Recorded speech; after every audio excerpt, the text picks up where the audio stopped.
they're having lunch with us. Okay, so the first thing that we do is that we just like smile for the camera. So do you want me to look at that little dot above here? Mhm. Okay, there we go. I want to look at you and your I pretty. only want to look at you. Okay, great. Okay. So, welcome to What You're Craving. I mean, we got to keep it short, but I just want to hang out with you all day as usual. Dr. Belisa is here. She is a clinical psychologist, a leading expert in mental health and fitness. She's the author of Breathe, the simple revolutionary 14-day program to improve your mental and physical health, and founder of thebreathingclass.com. She's also one of my teachers because I am Breathe certified. And so I've prepped so hardcore for these interviews. And she's also a friend. I mean, there's just so many exciting things happening. I prepped nothing for today. It's so lovely to just have a pal on and just know what you want to talk about, like exactly what you want to talk about. And that you're going to have a lot to talk about and probably have to cut yourself short because I we could go know. on. I know. But those are the best kinds of friendships, like where you have 17 stories going on at once and then you forget those. So anyway, we're going to teach you how to breathe because you may be bracing your breath, which we'll get to. But Dr. Belisa has extensive experience working with first responders, firefighters, military, law enforcement. She can talk to us about endurance, stress reduction, precision, pain reduction, and trauma, PTSD, which I actually want to get to all of those things, but who knows? We're just going to have a little chat, see where it goes. But we're relate on so many levels, which is great. Best parts of me, best parts of you, best parts of you, best parts of me. But I always say in the, the eating disorder world, I'm not just the hair club president, I'm also a member. But same for you in the breath world. Like, how does a psychologist become a breath expert? Like, take us there. By not breathing well and then realizing, oh my goodness, I should be the president of the Breath Holding Association because that's, it started with me needing to figure out my own breath. Exactly. What happened? So it was pretty interesting, and I don't mind being vulnerable in front of you and your audience, but Thank you. I had a panic attack. So I don't know if you've ever had one. It's the craziest. You like literally think you're dying. Yes. Like on The Sopranos, like Tony Soprano. I mean, it's really that way though. You're like, so I'm going to die now. Yeah, exactly. You start thinking about what you've left out and what people are going to find. And did you write a note? And all that's happening is that your nervous system has been overwhelmed. You have anxiety to the point of it becoming a panic attack. So I had one. And in true Dr. Belisa fashion, I didn't pick having one at home where I was comfortable and it was private. My brain decided to have my panic attack when I was on rollerblades on the West Side Highway of New York City. Wow. I probably wasn't flying down because I'm not a risk taker. So I was probably just sort of smoothly meandering down the West Side Highway, the path that's right next to the highway. And all of a sudden, I get this feeling that I'm going to die. My heart is beating, and what comes into my brain is that I'm going to fall down and break my face and my teeth and get very hurt. So I know this. I mean, the falling down has happened, and it's not been pretty, but it's never been, earth shattering or terminal, right? Urgent. So I take off my rollerblades and I'm in my socks and I walk home in my socks. And it takes a good 50 minutes. No one looks at you in New York. You can walk down the street pretty much naked. No one cares. I have my rollerblades in my hand and I'm in my socks. No one cares. But I get home and I'm thinking, what is going on with me? Shortly thereafter, so this was 2 messages from the universe, if you believe in that. All day, every day, my friend. All day, every day. So welcome home. Welcome home. Yeah. Welcome home. I go to the dentist and I'm told I'm grinding my teeth. So I think, okay, something's wrong with my teeth. And they check to see if your mouth is out of alignment. So they say, no, your mouth is in alignment. You're just grinding your teeth out of stress. And I think I handle my stress just fine. Thank you very much. Thank you very much. And that's even the nice way that I thought about it. It was much more extreme. But I had to come to terms. It was my come to Jesus moment of, I am not handling my stress. It's gotten to the Mhm. point where it's handling me and I'm in trouble. So Mm, I have to make some really big life choices and figure out what's going on, because you know this, we thrive on stress. It yeah. actually feels great to get super caffeinated and blow through a ton of things and feel like you've gotten a million things done and you have a million more to go, but there's just a rush in that. Yeah. And for a while it can drive you, but then you turn a corner, it's not working anymore. Comes at a And that's where I was. cost. Yeah. Wow. Um, so it's so funny as you're talking. I'm sure I'm not the first person to say this to you, but I'm so aware of my breath right now. Oh yeah. I'm literally sitting here thinking like, oh, am I breathing horizontally? Am I breathing out of my chest? I should probably just meet with you every week just to make sure that, Just to make sure. because I want, Yeah. it's like a funny thing. To me, like the oldest prescriptions in the book are still the best prescriptions in the book. And isn't it safe to say that breath is the oldest prescription in the book? Can you explain to us a little bit about what has happened to our breath? Mhm. And because I remember so well, and this is very sad information, but I want you to tell our listeners, not me, because I don't want to be the bearer of bad news, but we're born breathing normally, right? We're born breathing healthily. Like something has happened to us that has made our breath compromised. Exactly. So what's interesting is I've been saying this, that our breathing has devolved, right? Oh, yeah. Is and I just read James Nestor's book where he says we are the worst breathers on the planet. And I thought, oh great, someone finally who agrees with me. And it's Fair. Yeah, true that we absolutely. have taken the breath that as a child, not even a toddler, an infant, is a perfect breath. It supports our mental health, it supports our physical health, it supports our spine and our digestion. And we've taken it and really corrupted it and made it all wrong, taken the machine and taken pieces out of it and we're wondering why it doesn't work. And so now we're breathing, which is the foundation for pretty much everything. And we're not breathing optimally. And we're wondering why we're not feeling so good. How did Um, it happen though? Like ah, when do you suspect it happens to us that our well, breathing gets corrupted? I know that it's age 5.5, exactly age 5.5. Say So this slowly because this is the saddest information we're going to it hear today. Because really, this is a show about the underlying issues behind our addictions and our eating yeah. disorders. So listen to this one, guys. So 5.5. I looked at 158 kids because people kept saying, oh, we breathe well as infants. And the fact is this, as infants, we really don't have a choice. We don't have the muscles to be able to breathe in another way. And I looked at a bunch of kids from age 3 to age 10 to see when they went from horizontal diaphragmatic breathers to this vertical breath that kind of leaves us suffocating and with a lot of what's called air hunger, which we'll get Ugh, to later. And 5.5, what I was surprised at is that both boys and girls change at the same time. So I wow. had to think back to what happens between the ages of 5 and 6. Think about it. What happens? You go to school. Number one is you go to school. You Yeah. start sitting.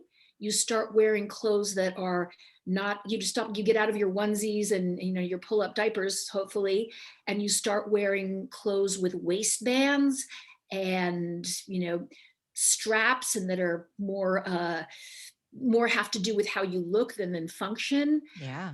You sit a lot, you start getting tested and graded, you Mm, start being a little social being, you start having friends or not. yeah. And all of a sudden, the breath that is beautiful and expansive and in the middle of the body where it should be, you start bracing that little middle of your body as a reaction to stress, and it goes up to your shoulders. It's heartbreaking. And I can't even imagine as the world has gotten faster and faster, like with the messaging that we get, I think with the messaging that adults get that they inadvertently pass down to their children. I read the saddest fact today that 80% of girls at the age of 13 are using filters on their social media.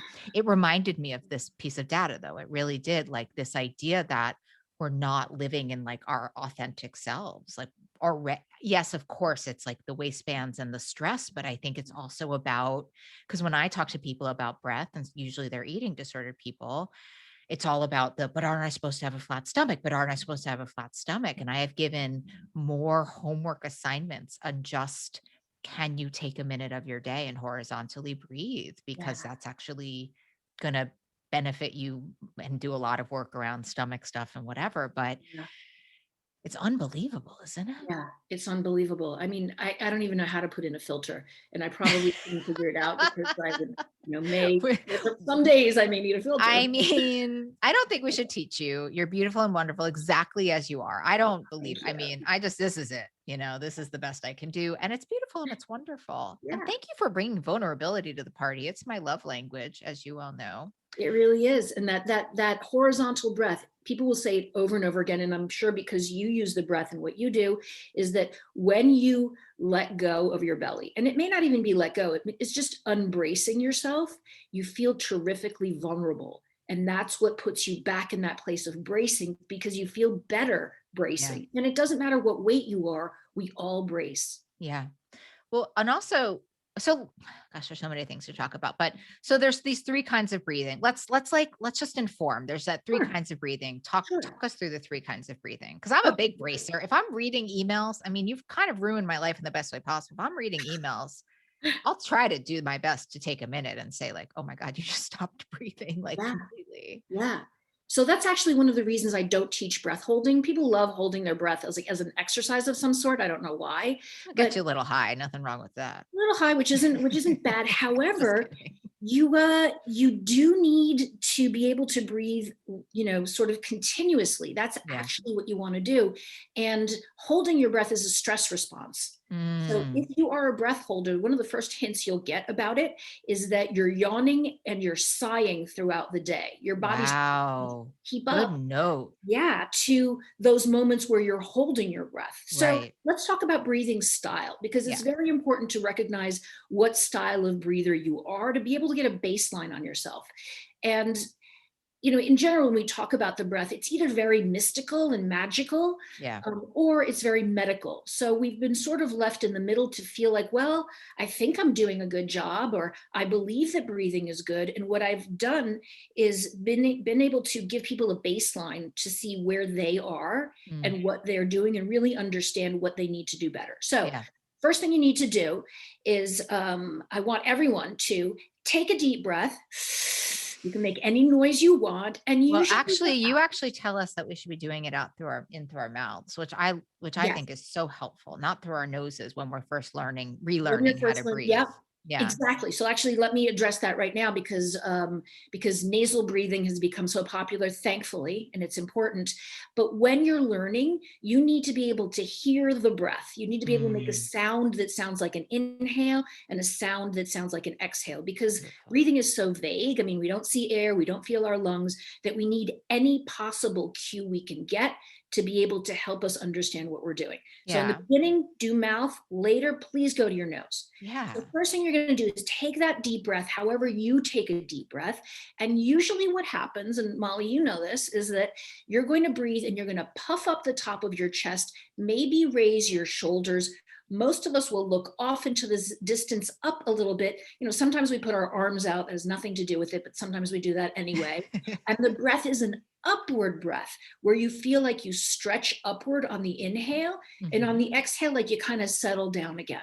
Yeah. Well, and I think we've been cued to do that. I can't tell you how many yoga classes breathe deep breath into your heart, into your lungs. And I always, but now that I know you, I was like, no. Yes.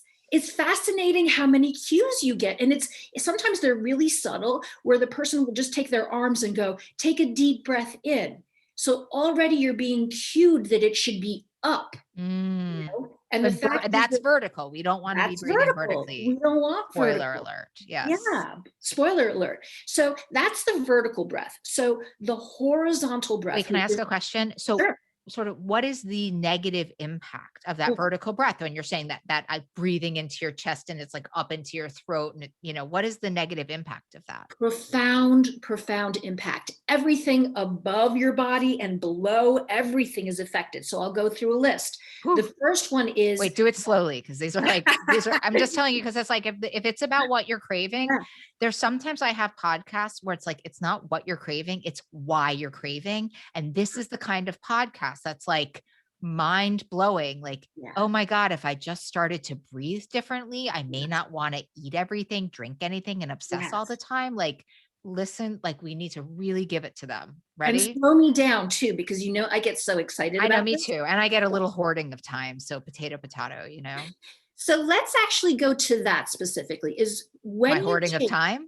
Oh no, vertical breath. Hoarding of time. I'm like, great, we have a session. This is awesome. No, okay, back to breath. Yes, yes. When you breathe vertically, which is with your shoulders in the top of your chest, it's a small breath. By definition, that's the smallest part of your lungs. So if you put your fingers up by your collarbones, right there, smallest, least dense part of your lungs. Mhm. The densest part of your lungs, the most oxygen rich, are actually way down above your belly button to the sides. So that's where the biggest, densest part of your lungs are. So if you're breathing with the top of your body, you're only getting small amounts of air. Mm. So if you only get small amounts of air, you have this constant feeling of air hunger. And the problem with air hunger is that then it just translates into hunger. It can translate into hunger for love, loneliness. It can translate into hunger for sweets. But you have this feeling of needing and not getting enough because actually you aren't breathing enough. Because you're actually not getting enough, but it's air that you're not getting enough of, not this other stuff. Yes, Wow. exactly. Exactly. So that is one of the first things. That's incredible. Secondly, what happens is that you're overusing your neck and your shoulder muscles. So usually there's some discomfort, tightness, pain in your neck and shoulders, cervical spine. And yes, it may be because you drive a lot or you're on the computer a lot, but a lot of it may come from the fact that you're using these neck and shoulder muscles to breathe thousands of times a day, millions of times a year, when your primary breathing muscles are about a foot down from that. So when we're doing vertical breathing, we're not even using the mechanism. Like when we think about the 4-year-old, like when I think about a 4-year-old, so cute. They got the belly and they're never like their chests aren't moving. It's always like the belly breath. Yeah. And so when we're sitting here doing all this vertical breathing, we're activating the wrong parts of ourselves. I don't really love that languaging, but to make it so that— exactly it. Wow. Is that you're using muscles that aren't meant to be breathing muscles. Oh, there it is. You are using muscles not meant to. What are they meant to do? No, they're meant to be neck and shoulder muscles. That's all they're meant to be. They're small muscles that are very specific to your neck and your shoulders. And we're actually using them to pick up our rib cage to get air into our body. So it's not very efficient at all. And then not breathing diaphragmatically really— the implications are mind-blowing. So I'll go over them.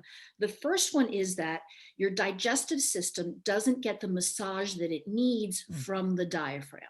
And I'm going to remind, not you, but I'm going to remind your listeners that the diaphragm is a skirt steak the size of a Frisbee. So think about that for a second. You're looking down at your plate and your diaphragm is actually a skirt steak. It's pretty much the size of the plate, even a little bit bigger. And that circular piece of muscle is in the very middle of your body, right?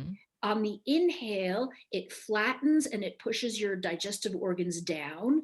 And on the exhale, it sort of springs back up and your digestive organs come back up. And your belly, your tummy loves this because it's a massage from above with your diaphragm. And we need that. We need that to digest well. We need that for our second brain, which is our belly, to work well and get us serotonin when we need it. So all that is disrupted. And then we have a few other things like back pain. Your diaphragm goes all the way around your body and actually connects at your back. So a lot of the back pain we have can be helped, if not, completely taken away by breathing diaphragmatically. And then there's the whole psychological part, which of course, being a Just psychologist, like all you and I want to talk about. That's all I yeah. want to talk about. Yeah. Mhm. And it's that if you breathe horizontally, you put yourself into a calmer state. So vertical is fight or flight or Mhm. freeze, Mhm. and horizontal is rest and digest. So if you're able to bring your breath down and breathe diaphragmatically, you're more apt to be able to calm yourself. That's so interesting. And I wonder, like, do you have any data on,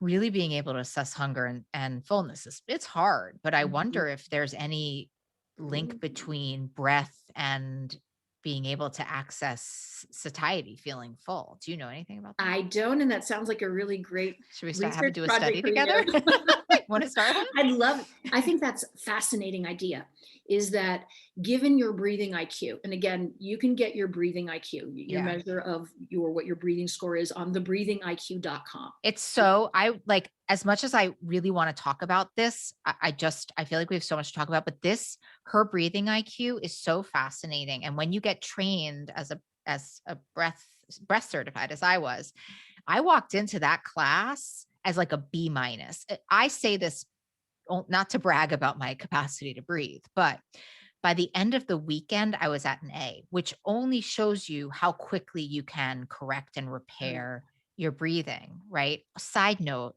I also came with enormous right hip pain, like enormous, like getting acupuncture. And I left with no hip pain. I mean, talk about release. I left with no Amazing. hip pain. You know what? I keep at my gym, they just got this gadget that helps release your psoas. And I'm so not a fan of pushing your body to do what it doesn't want to do. I think you have to think about it before you go and pummel it Well, with something. especially, and we want to get to this, but especially when it comes to trauma, where the psoas is EIEIO, you know what I mean? Exactly. Yeah, But yeah, yeah. if you breathe diaphragmatically, your psoas is connected from your diaphragm to your pelvic floor. So you actually release your psoas with every breath. You don't need to go leaning on this piece of plastic to release your psoas. You Right. actually just need to learn how to breathe Well, it's a so that it softer, can gentler flow. way to release your psoas. I'm telling you, like, Exactly. it's by the way, like, thank goodness you're here. Yes, it was my psoas that was the problem. And Yeah. I think you're probably from like carrying around a ton of stress, living in New York, running around, exercising, whatever it was. Yeah. And I literally left, and side note, you've taught me so much. Like anytime I get like any like head pain, like migraine or something like that, I will lay down, I will put a book on my belly as you have taught me to do, and I will just sit there and do Yeah. some horizontal Yeah. breathing as you've taught me to do. And the amount of times that maybe, I don't know, 15 breaths in, I just have a little release of tears. Yeah. And Yeah. then I'm like, headache done. It's insane. Like breath is so underrated. You know what you just said is really profound, Molly, because I think that if we were taught that every time we didn't feel right or we felt stressed out or upset or whatever, and we could obviously go down on the ground, put something on our bellies, take a couple breaths, let a tear or two or 10 Or come out 15. of our eyes, is that is exactly what re-regulates you. That's the reboot that Absolutely. we need. And it's all those tears that we never let come out that Yeah. end up being super problematic later on Well, it's because like, we and then right, they were carrying all the stress. I mean, this podcast is so wonderful. I've learned so much about trauma, but in my understanding, like, I'm just completing a cycle. And what ends up happening when I don't take a minute is that my head starts to hurt. And then back in the day, I would have like probably binged my brains out with food and then felt like numbed out and then not really. And I'm not attending to just like my body's like, hey, just yeah, like let me finish this thing up and yeah, we'll be done. And you can go back to work in a second. Maybe just exactly, some mascara on your exactly. face. Oh, I love that, Molly. Good But you're stuff. complete. But I'm I gonna think that I quote you. love, and I don't know, you said that somewhere, but I think that's right. It's like, you don't have to necessarily, this is our head does way too much work. Like maybe there isn't even just this big profound reason. There's just Yeah, something that needs to be yeah. released, right?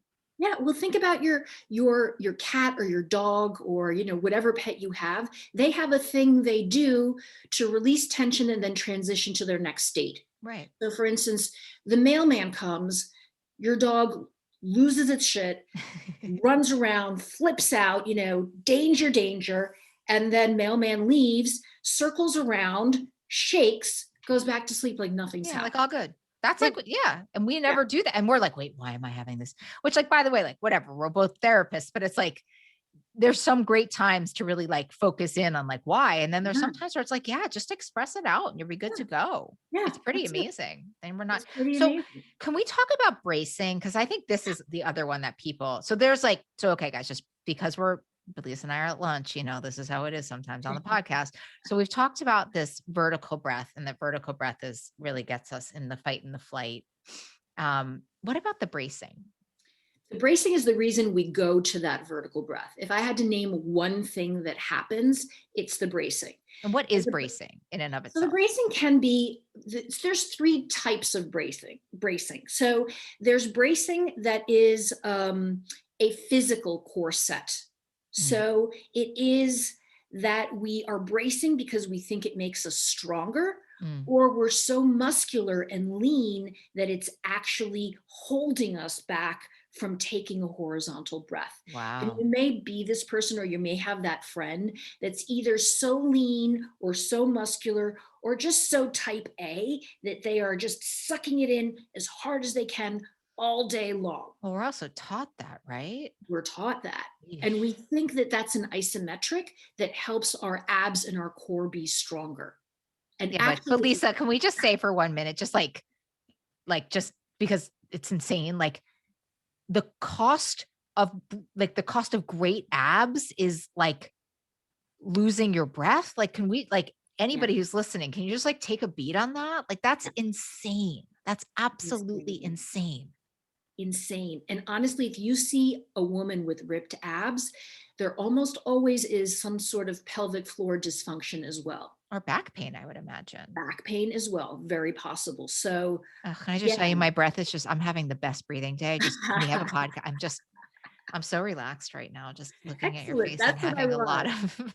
I want people to get relaxed when they see I'm me. just But saying, like, I'm just having a podcast doing a lot of horizontal breathing, and I'm having the time of my life, like beautiful. just trying to do like a sales pitch for breath right now. So actually, I'm going to tell people what you're doing so they can do it as well.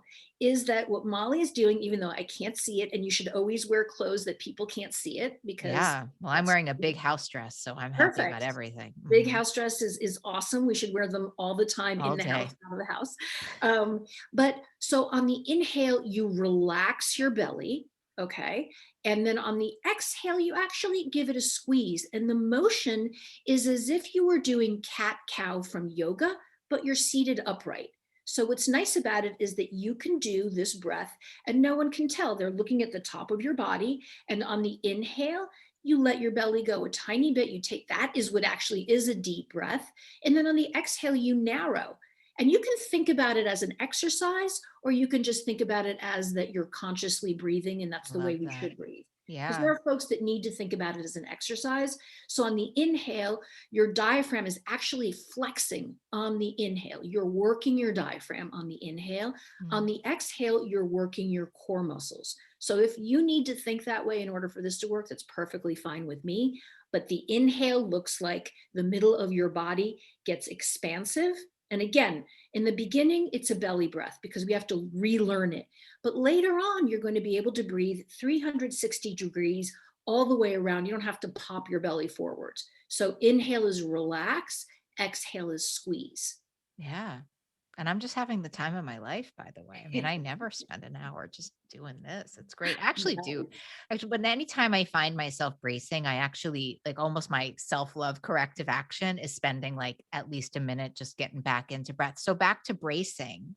Ooh, self-love corrective action. I really like that. Well, thank you. I That's, just always, that's well, people talk about self-love like it's yeah, this like ethereal thing, like straight up self-love is an action. And actually, I think taking a few minutes every day to focus on breathing correctly might be the most loving thing you can do, because what yeah, you're telling me, what I'm hearing in the therapist talk is that when we're not breathing correctly, it puts unnecessary stops in our just normal human mechanism. And Yeah. that's not a nice thing to do to yourself. It's not. And one of the things that happens, and it's more subtle, is that you don't tap into how you're feeling. Mm. It continues to encourage you to be numb and detached from your body. It disconnects you from your intuition. Did you So read the next question? Like, are you reading it? Like, are you over? Does this breath make you be able to time travel? over your side. I'm so good at breath that I can time travel. It literally says like so much. Here's the question. So much about eating disorders and addiction is about numbing out. Yeah. How can breath help to keep us present? Yeah.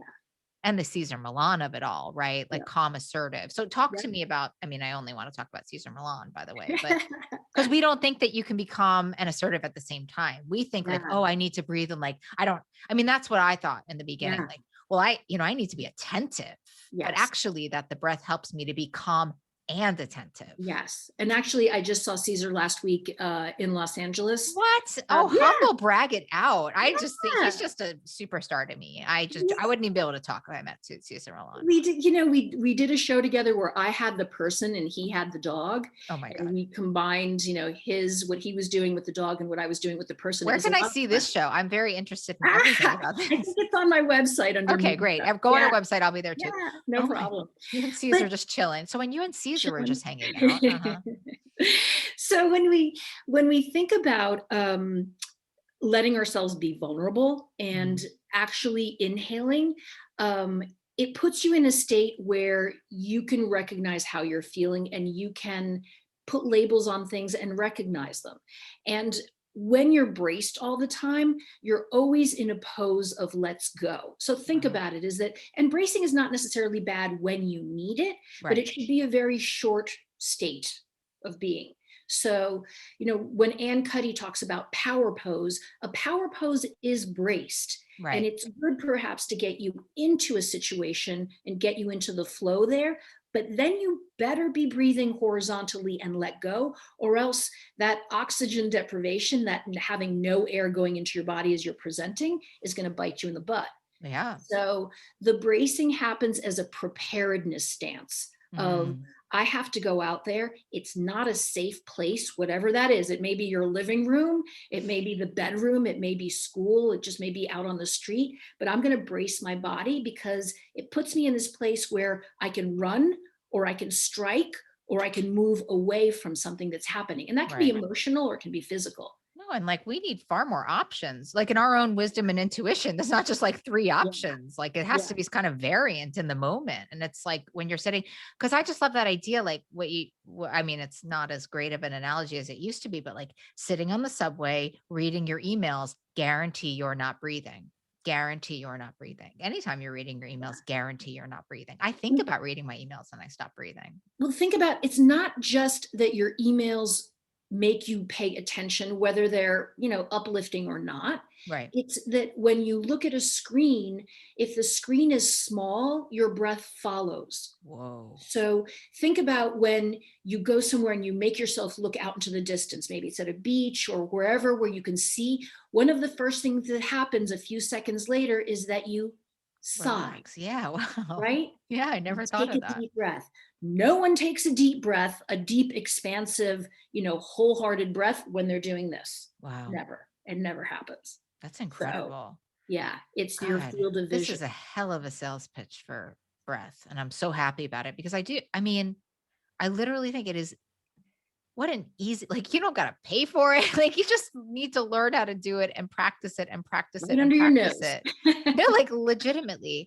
I want to hear so badly about your experience about working with people with, you work with just the most interesting and I'm sure incredibly traumatized people, specifically veterans, first responders. And how have you seen the integration of learning breath to be helpful, impactful, life-changing? And like, can you be specific and walk us through? Because there's a lot of people struggling with their own trauma, listening to this, turning to the food, turning to the, turning to something that isn't their breath. And I want to hear about it. So you can use breath work, some breath work that's out there, but you can use the breath. Let's just keep it at that as something that reboots you so that your cup doesn't overflow. Mhm. So even if you've experienced several moderate traumas, if you take the time to sort of decompress and process them, they won't add up Mm. to be something that sticks with you for a long time. Wow. And when I work with groups of first responders, I talk about resilience and how you can actually foster resilience. Tell me more. Yes. So by breathing, by having a conscious breathing practice, you can make sure that your resilience stays, current, so that Yeah. when you can bring yourself up in the breath work and then you bring yourself down, you are able to let go of thoughts and energy and actually sort of reboot so that you can start the next day over again. And especially when you're talking about, say, firefighters, is that you're at a fire, you come back to the firehouse, and there's not Yeah. just one fire, there might be 5, there might be 10. It really depends on what's going on, but you need that time to decompress to be able to wake up and do the same thing again in the morning. I love, I mean, I think that you could translate, I mean, that is the most intense, right? You're in this big trauma, you're saving people, and then you have to come home. And and then when you get there, it's like when you get home, I mean, I've experienced this on such minimal levels, right? Like I'm in this like big, exciting environment. I come home Yes. before I change my life, the only thing I could think of to do would be like get drunk or binge my brains out, right? It Yeah. would never have occurred to me. So when you say that you're teaching these first responders how to be able to self-regulate and bring themselves down like in a healthy way, and like what we're saying about the animals, like it's not even like this isn't even like a hack. Mhm. This is like a return to basic. It's exactly like you said, is that we've devolved. So as we've become more civilized, we've taken away the mechanisms that we have to be able uh, to regulate our bodies and our minds. Yeah. So that being more modern has kind of screwed us in a lot of ways. We have to go back to basics again. And I think being so, I mean, listen, and I love, this brain is on fire almost all of the time, but I think almost being as as thoughtful and as hyper vigilant as we are about emotions. Like I've been in sessions with people where their what we would call like standard unit of distress is so high. And I'm Mhm. gonna stop the session and we'll do like a square breath, like you Yeah, taught yeah, me. And we'll just do it for like 2 minutes. And again, like big release of emotion, back to session, yeah, yeah. big release. And it's like, isn't it amazing that we can just do that? Like, Yeah. isn't that amazing that we can just like do that? Time And out. it's the Do you pause. wait, hold on, time out. Do you No, need to I plug got in? it with my There, foot. okay. Oh, look at you. You're amazing. Okay. Back to the conversation. It's fine. They can edit it out. It's Yeah, no big deal. no problem. Yeah, having flexible toes is always good. You can reach over, grab your cord, plug in, and it's all because you've got yoga toes. That's It's amazing. that pause. It's really that pause where you pause, you recognize the feeling, you make it all right, you shake your tail and you let it go. Yeah. So Just let it's it the breath is what lets you pause to be able to digest that information. it's it's an incredible idea to have in your pocket of maybe the whole world isn't ending. Maybe I just need to take some breaths. I mean, it would also suggest that we have to be a little bit more comfortable with the expression of it, which I Mhm. mean, I talk about on this podcast all the time about like emotion phobia. But if you can get on board with the idea that releasing and crying Yeah. is like a very positive thing. I didn't cry Yeah. for years when I was like active in my addictions. You too? Me too. I was proud that I didn't cry. Me too. Yeah.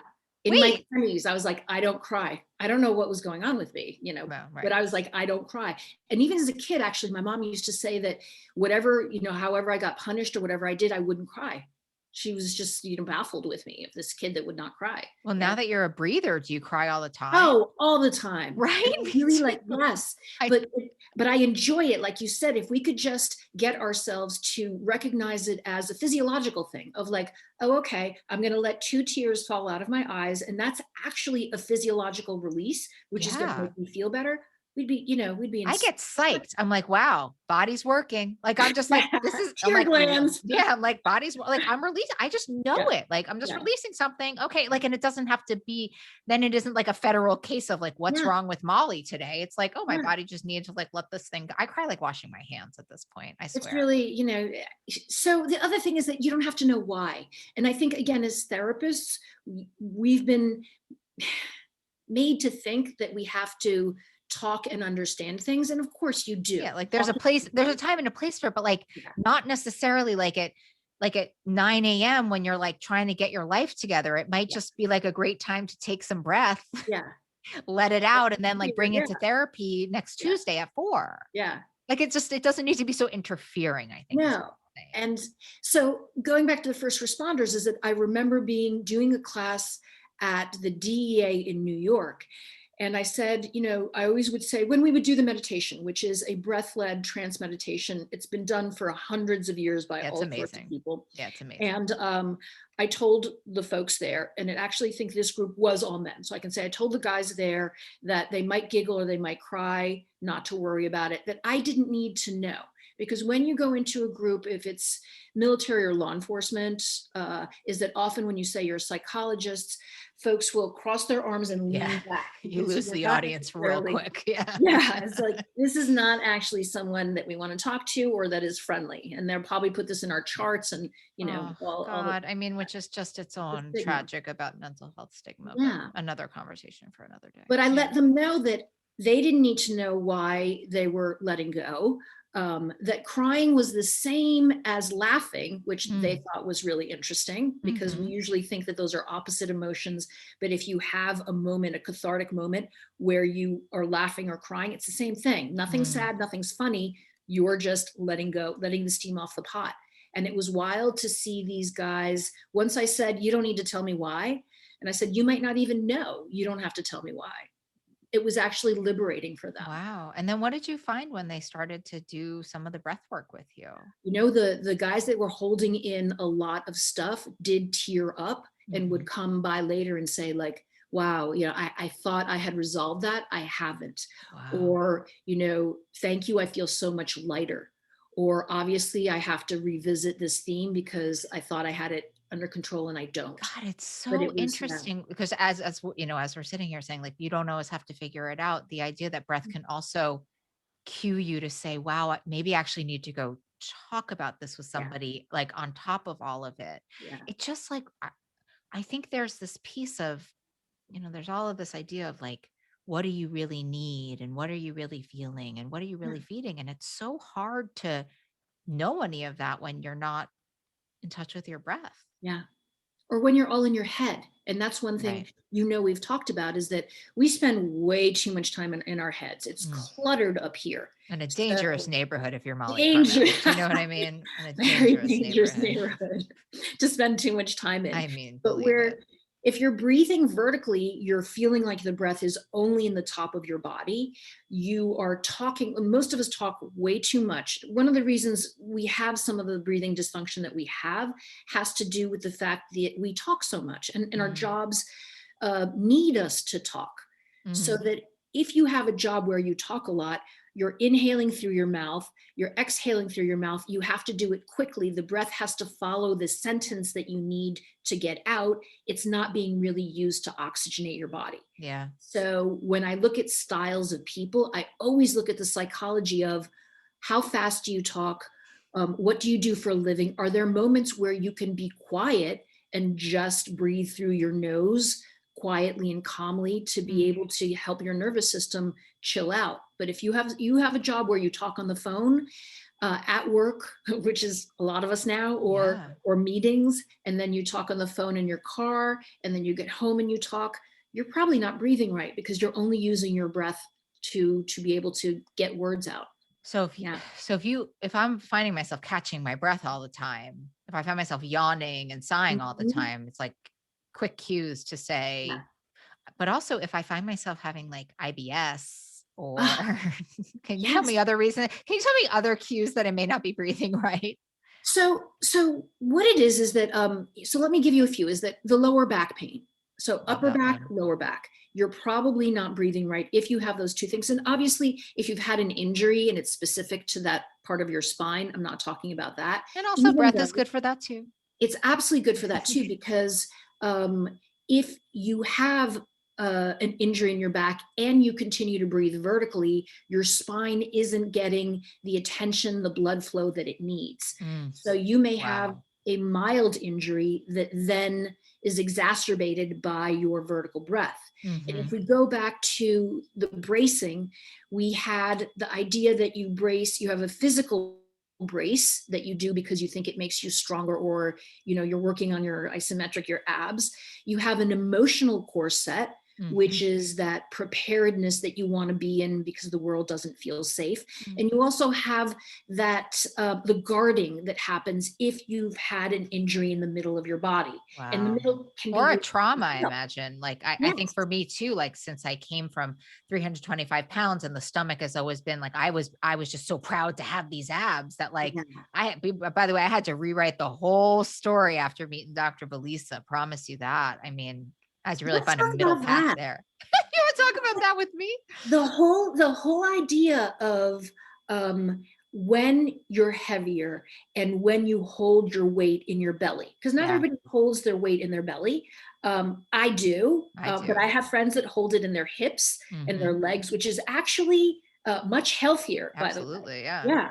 I mean, they've shown that scientifically, that your waist to thigh lower hip ratio, the more you have, the better it is, which Yeah. is wild. Which is I not just my think truth. straight Right. down. Which is not my truth. Yeah. Yeah. But if you hold your weight in your belly, and your belly is also an emotional place, is that you'll watch people put their arms over their bellies. Yeah. You'll watch them cover. You'll watch them have their posture leaning forwards because they're trying to get their bellies away from Yeah. everyone. So when you take a breath and you're told to expand after you spent Right. 10, It's like 20, what maybe, else do you have on the menu? No, thank you. No, thank yeah, you. no, Right. thank you. This is not what which Right. is why being on the ground and putting something on your belly feels so Yeah. much better than standing and doing It's a good homework note for everybody because I know it. that that's what it's a good homework note that Yeah. starting to learn how to breathe differently is so beautifully done. Laying on the floor, book on your belly. It's Belisa's book, which I mean, I should do, I'm going to do your hype for you. You're not very good at it, though I love you dearly. You're like, no, it's fine. I'll give it to you for free. No, buy her book. It's incredible. And it's because the thing about the book is that there's like there's like pictures, there's like specifics, Yeah. there's like ways to figure out if you're getting healthier, like there's measure, it's like you can really like when like, I'm, diet culture, is the bane of my existence and really ruined my life. And so I'm always like 14 days, like F you, but actually 14 days and breathe, Yeah. I'd say Yeah. 3. I did it in 3. You And did. Yep. no, but I think really if you Yep. 14 days is like, if you really Yeah. want to sit and focus on it, you can get Yeah. this done. You can really change your life. Yeah. So laying down is the first way to do it. If we had to give like, okay, so I'm psyched. This is amazing. I'm listening. It's like, I've never done everything you're saying is resonating with me and I'm not buying the book. What are a few things that you could recommend that people start to do to get much more in touch with getting this horizontal breath Mhm. integrated into their lives? Okay, so getting your breathe, like I said, go to the breathingiq.com, get your breathing IQ, get your score. You'll also get all And the don't feel exercise. bad if it's like a D. There was a guy in our class with like an F and then he was like a B plus. Oh yeah, well, most people will be. You are actually exceptional, Oh, Molly, thank you, because Belisa, as are you you. were, because most people are under a C and under.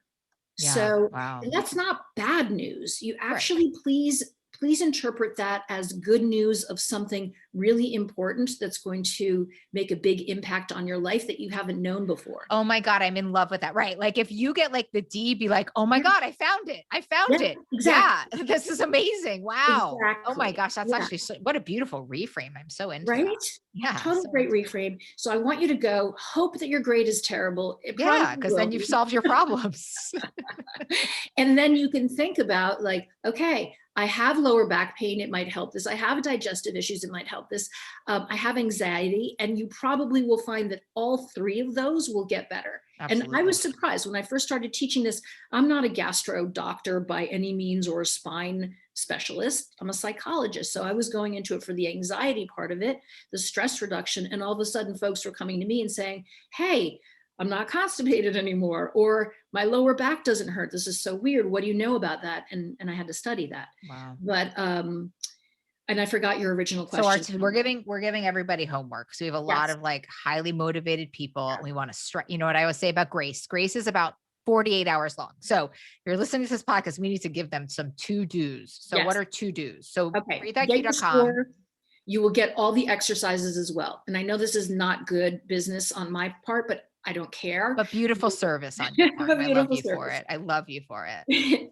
So you'll get all the exercises that are in the book as well. But if you have to do one thing, it's half learning, half doing. And the learning is that I want you to remember where the biggest part of your lungs are so that you autocorrect. Where are they? And they are down at the bottom of your ribs. So take your hands, put them in the front of your body at We're the both bottom doing of your this. ribs. Yeah. Okay. It's really So far down though. it's really far down. So it's between your nipples and your belly button. That's where the best part of your lungs are. And I have to tell you, not to bore people with COVID and respiratory health problems, but we are in a respiratory health crisis. Not that boring. It's not that boring, right? But is that learning how to breathe and breathing efficiently right now can save your life. Yeah. There's never been a more appropriate time to learn how to breathe. Absolutely. That's not And boring the at all. That's exhale quite is, interesting. it's good, the matter of life and death right now. Really, No big it deal. really No is. big deal. So remembering the best part of my lungs are down right in the middle of my body. So then when you take that vertical breath, you think, what am I doing? Yeah. This is not right. It makes no sense. And then you start auto-correcting. And I think when you're taking a vertical breath, if you're watching yourself, it's like your Mhm. chest is moving. Like that's not the right part of your body that you want moving. No, you keep remembering and again, the way I devised this is that I'm a child psychologist by trade. So I thought about, what do you need to be able to make change? Because I'm terrifically stubborn. I'm going to assume you are too. When it Sure comes am. to change. Defiant to the death. You got Is it. that if I have to do something different than I do most of the time, there better be a good reason for me to have to change my habit, Word. right? Yes. The return on investment, the ROI better be pretty high. Yeah. It could be my And tombstone. Yeah. I had worked in public education, and in public education, this is that you spend your whole time trying to teach people to do things that are good for them. So all the campaigns that are on the subway, don't smoke or your fingers will fall off. And I'm not kidding. And if you don't remember New York, we actually had that happened. Yeah. Yeah. Didn't work because no one believed it. Right. Mother-infant bonding, make eye contact with your children, again, eat low-fat food, like everything you can think of. Schizophrenia is a brain disease. It has nothing to do with mothering. So all these different campaigns, people will not listen to health information. It's really tough to get them to listen. So I wanted to devise this so just it would make sense. So lungs in the middle of your body, that's where you want to be breathing from. Every animal on the planet breathes with the inhale being expansive in the middle. So keep thinking about this. We're the only dumb beings on the planet that have taken a beautiful horizontal middle of the body breath, and now we're doing it with our shoulders. That's just plain silly. Yeah. So remembering that, and then when you're sitting, I'm going to give you the sitting exercise. Great. Because we're sitting most of the time and it's the best time to do it, is that do that cat-cow motion where the breath is now moved by your hips. So it's no longer your shoulders that go up and down. Now on the inhale, I want you to relax your belly, press it into your hands. So actually press your belly into your hands. When you move your hips back, I want you to tip your head down, look down at your belly, squeeze it so that your belly button goes to your spine. You narrow. Now inhale, let it go, press it into your hands.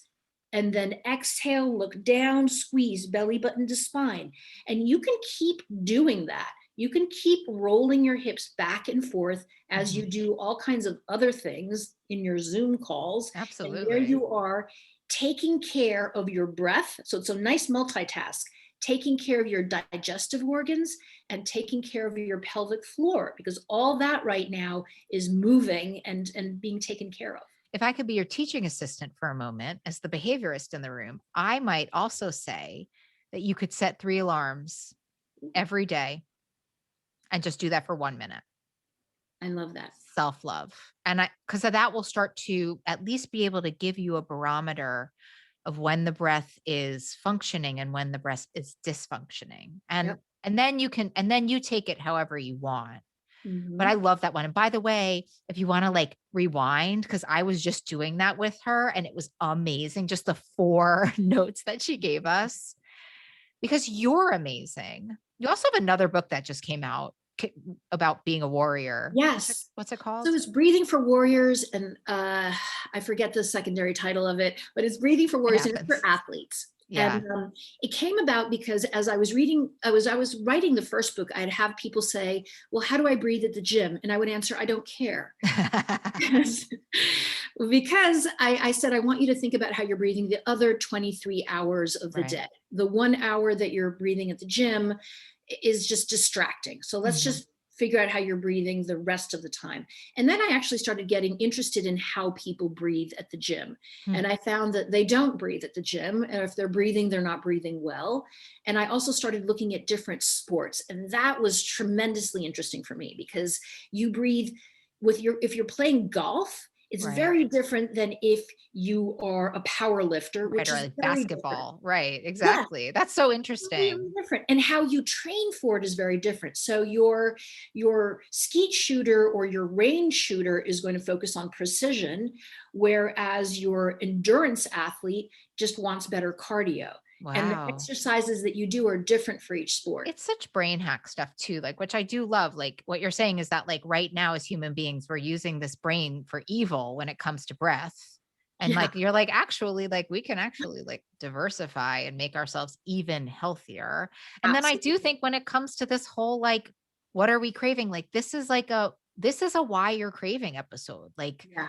it actually could you imagine, in the spirit of what Dr. Belisa is telling us, if it has so much to do with your breath and it doesn't have to do with like your parents or like Yeah. big food or like all the other things, like, or trauma or hating yourself, like if actually it was about breath, what a solvable I think it's problem. I mean, the percentage that it could be your breath could be really high. And Yeah, again, you've got me completely thinking about, kind of obsessing about this at the moment, because if we could really figure out your breathing is how your brain and your body communicate. It is breath. absolutely. This is what I'm So, saying. Like, when we're not breathing right, it's stopping all natural intuition. Like there can't even be wisdom. Like I believe wholeheartedly in the idea of the wise mind and the inner wisdom. But when you're not breathing correctly, you can't actually access that. I mean, yeah. it goes on and on and on. And maybe we're going Yeah. to do a study together in our spare time. In our spare time, yeah, between Ah, 3 and 4 a.m. on you know Sundays. how it is. You know how it is. While we're No, breathing but I well. love that.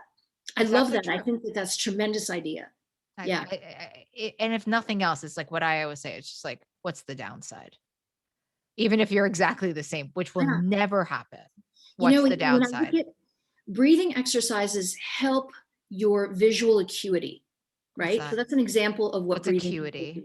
do. How well you perceive things. So for Oh, instance, doing breathing exercises can help you see things in the distance more clearly. oh my God. Come on. So why couldn't they help you determine how satiated you are? Oh, no, And no, no. I mean, I think we could do a study, but there's no question. yeah, Because if you think about even in spirituality, like yeah, I just know anytime I sit down with my spiritual director, like we just sit and breathe for a yeah, while. Like, and then she's like ready to talk to me. It's like, no, yeah, no, no. Like fine. I do love a no duh study, but that's yeah. Oh, absolutely. This is the why you're craving. This is the why you're craving episode. yeah. Friend, I'm so glad to see you. We Likewise, could talk about this. This is what I mean. We could do like a 17-hour podcast. marathon, Didn't even get to marathon. anything as always, but I think we got to so much actually. And I think I really hope that this has inspired everyone listening to just consider the breath. It's Sometimes it yours. seems too It's right easy. there. Can't just be the breath. Like Yeah. maybe it's the breath. And I guarantee it's the breath. I've seen it change so many people in my little side hustle practice. And Yeah. you've seen it change so many people in your big hustle I think that, what I want to recommend is that I'm a big fan of journaling. And I think that writing down how you're feeling as far as your cravings, doing the breathing, and then seeing how your thoughts about craving or what's Oh, that's a happened good when one. you get up. You're saying, uh, okay, I'm having a craving. Here's what I'm feeling. I'm going Yeah, to do a little bit of breath yeah, and I'm going to kind of yeah, chart to see where that craving went. By the way, the craving will likely pass if yeah, you've given it that much time. Like yeah, cravings never really last longer than 20 minutes anyway. yeah, That's what the data says. But yeah. no, But it's a kinder way, because I oh, know that I'm, I do this as well, and I shouldn't, is that I try to muscle through it and mm, berate myself. well, it's like And trying to that's drink not the fun, ocean. Yeah, it's like trying to right? drink the ocean. So if I do the breathing, I would think that when I have a craving, that it's just a kinder way to say, well, hey, how you would do with a child is like, come here, sit on my lap, Yeah. tell me what's going on. Because we don't do that enough. And our culture No. is very glorifies muscling through things and beating yourself down to get somewhere. But And that's like I bracing. I mean, effectively, like that is what bracing is. And it's like literally the yeah, bane of this whole thing. And then I yeah, think that is what makes us like not be able to find our intuition, not be able to yeah, move forward. I yeah. mean, it's been life changing for me. It's been life changing for so many. I think anybody would say that. And you're incredible. And I'm so grateful that you had that panic attack on the West Side Highway. It's changed so many people's lives, including my I own. am too, Molly. I got to tell you, I'm grateful for it too. And you just never know where something's going to take you. Presents wrapped in total crap. Oh my Sometimes God. the greatest presents of all. That's what I like to Fantastic, think. right? Yeah, no, it's so true. You're so Thank you. awesome to have me on You're here. so awesome. I This is love a really talking to important you. discussion. I so appreciate it. I I so appreciate appreciate you integrating us into everything this. about you, my teacher and my friend. Thank you so much for coming on our podcast Thank you. today. Love you. Love you.